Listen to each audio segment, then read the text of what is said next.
From Creamer Media in Johannesburg, this is the Real Economy Report. The City of Johannesburg unveiled its new-look commuter shelters in Randburg and Alexandra earlier this month.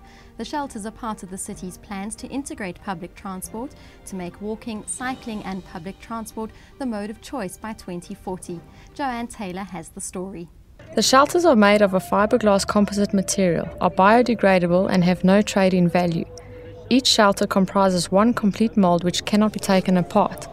They are equipped with LED lights and 200 of the total 1,400 will be powered by photovoltaic power, not only for lighting but also for advertisements, which will help fund the shelters.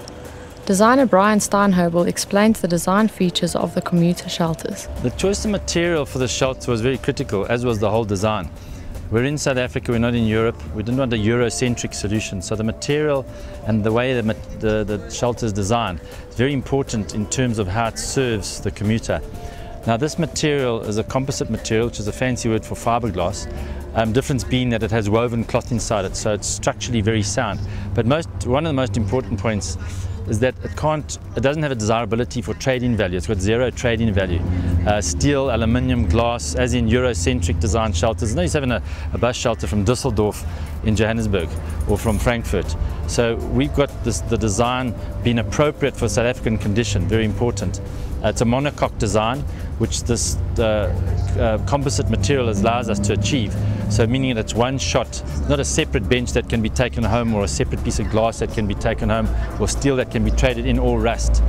Composites are very nice, soft to the touch material, very rugged, and many other virtues which we wouldn't have time to go into. But the choice of material, very important for our solution for the commuter shelter. The design requirements are very broad. There's many good reasons why this design exists as it does. Theft and vandalism, it has to last 20 years. The design has virtues of giving a person dignity to sit in a decent seat with proper shelter from the sun or the rain, and to a degree the wind. So a design like this is an orchestration of a multifaceted amount of elements that must be tied together in a solution that primarily we got to keep the objective always in mind, that is to serve the commuter on the streets. So this gives a place of rest, of shelter, of dignity. Not all of them, but quite a few of the shelters will be photovoltaic powered, in other words off the grid in terms of powering the necessary advertisements.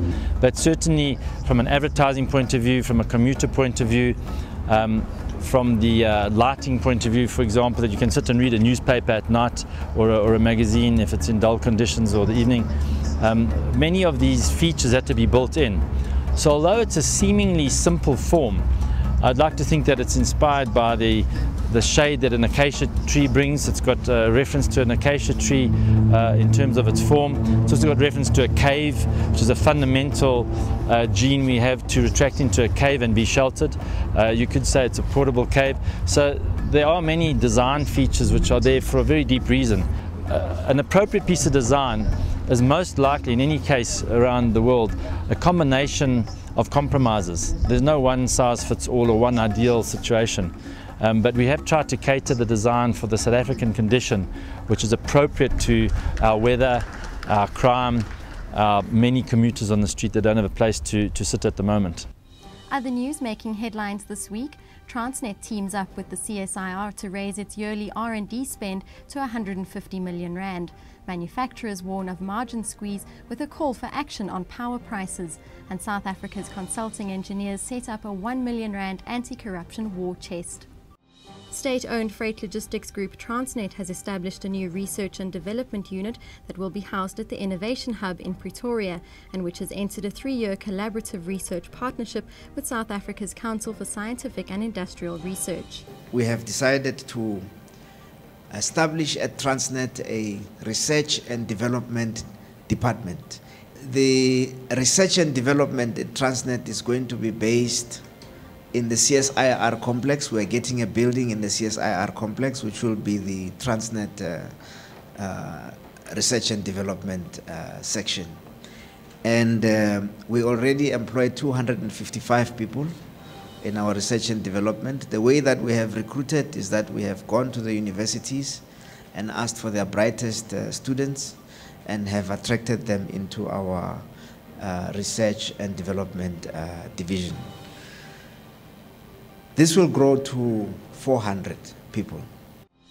South African manufacturers have again warned that they are facing a serious margin squeeze owing to their limited ability to pass on surging input costs, and have called on government to prioritise policies that could place them on a more competitive footing. All in all, the environment was seen as stable during the fourth quarter.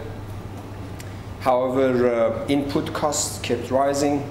The sector is wide, many industries activities, but by and large there was a prevalence of squeeze on the margins. 52% of those who participated, and this is an important point, reported cost hikes of between 6 to 15% or in excess of 15% in the last quarter. And only 10% of them reported a decline in their input costs. Consulting Engineers South Africa is establishing an initial R1 million anti-corruption war chest, which it plans to use in the coming months to take legal action against municipalities and private companies that it suspects of having acted illegally in the award or securing of contracts. We are busy in CESA setting up a war chest. We've gone to our members and we've said to our members, we need to take corruption head on. We're going to be putting up the fees of our members, and the members are happy to pay extra fees. And we're going to challenge local authorities, and we will challenge our own members and others if we think that there's a case that needs to be investigated and people need to be brought to book. That's Creamer Media's Real Economy Report. Join us again next week for more news and insight into South Africa's real economy.